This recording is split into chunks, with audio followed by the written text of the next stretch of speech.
এই ইঞ্চি টেপডাল ব্যৱহাৰ কৰি কেনেকৈ জোখ মাখ লোৱা হয় বা মেজাৰমেণ্ট লোৱা হয় তাকেই আজি আপোনালোকক অকণমান দেখাব বিচাৰিছোঁ। প্ৰথমে আমি ইঞ্চিৰ ভাগ কোনটো হয় আৰু চেণ্টিমিটাৰৰ ভাগ কোনটো হয় এইটো জানিব লাগিব। এতিয়া চাওক, ইয়াতে ডাঙৰ আখৰে যে লিখা আছে 1 2 3 4 দেখিছে, এই ভাগটো হৈছে ইঞ্চিৰ ভাগটো। এতিয়া আমি ইঞ্চিৰ ভাগটো কেতিয়া ব্যৱহাৰ কৰিম? যেতিয়া চিলাই কাম কৰিম তেতিয়াও ইঞ্চিৰ ভাগটো ব্যৱহাৰ কৰিম, আৰু বডি মেজাৰমেণ্ট ল'বলগীয়া হ'লেও এই ইঞ্চি ভাগটোৱে ব্যৱহাৰ কৰিম। আৰু চাওক, ফিটাডালৰ বেক চাইডত আছে এই চেণ্টিমিটাৰৰ ভাগটো, দেখিছেনে? সৰু সৰু সংখ্যাৰে যে লিখা আছে 1 2 3 4, এই ভাগটো হৈছে চেণ্টিমিটাৰৰ ভাগ।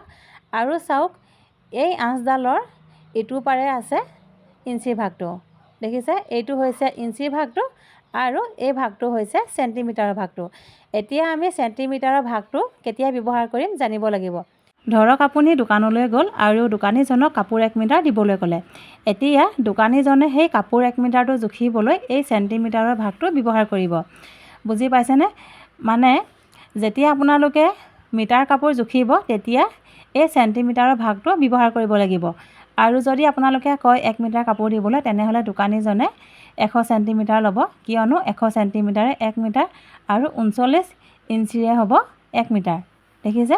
আকৌ কৈছোঁ, 100 চেণ্টিমিটাৰে 1 মিটাৰ আৰু 39 ইঞ্চিয়ে হ'ব 1 মিটাৰ। এনেদৰেই আপোনালোকে বাকী হিচাপটো নিজেই উলিয়াই ল'ব পাৰিব। এতিয়া চাওক, ইঞ্চিৰ ভাগটো চিলাই কাম কৰোঁতে আৰু গাৰ জোখ লওঁতে বা বডি মেজাৰমেণ্ট লওঁতে সদায় আপোনালোকে এই ইঞ্চি টেপটো ব্যৱহাৰ কৰিব। এতিয়া চাওক, আধা inch, 1 inch, 2 inch, 2.5 inch, 3 inch বা সকলো ধৰণৰ ইঞ্চিৰ হিচাপসমূহ কেনেকৈ উলিয়াব। প্ৰথমে চাওক, আধা ইঞ্চিৰ হিচাপটো। ফিটাডালৰ এই কোণটোৰ পৰা এই যে কাঁচিনডাল দেখিছে, এই কাঁচিনডালৰ ওচৰলৈকে হ'ব আধা ইঞ্চি। আৰু এই যে দেখিছে একটো, এই একটোৰ ওচৰলৈকে হ'ব 1 ইঞ্চি।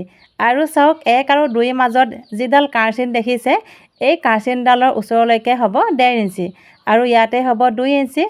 আৰু এই যে 2 আৰু 3ৰ মাজৰ কাঁচিনডাল দেখিছে, ইয়ালৈকে হ'ব 2.5 ইঞ্চি। দেখিছেনে?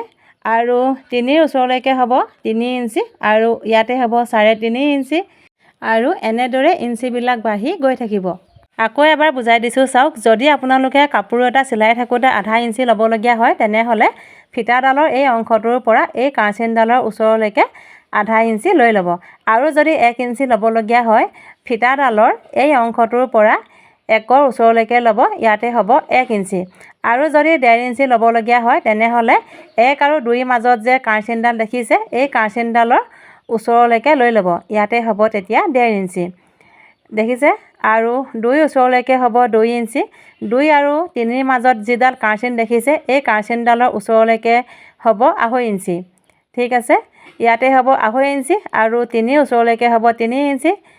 এনেদৰে ক্ৰমান্বয়ে ইঞ্চিবিলাক বাঢ়ি গৈ থাকিব।